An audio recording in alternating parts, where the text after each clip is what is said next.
তো শীত চলে আসছে। শীত মানেই হচ্ছে পিঠা।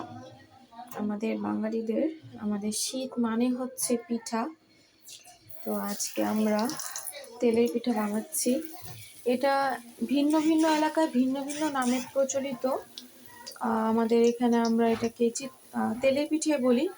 অনেক জায়গাটায় মেবি আমদশা নাকি এরকম টাইপের কোনো একটা পিঠার নাম বলে, কিন্তু আমরা এটাকে তেলের পিঠাই বলি। জায়গা ভেদে এলাকা ভেদে এক এক জায়গা হচ্ছে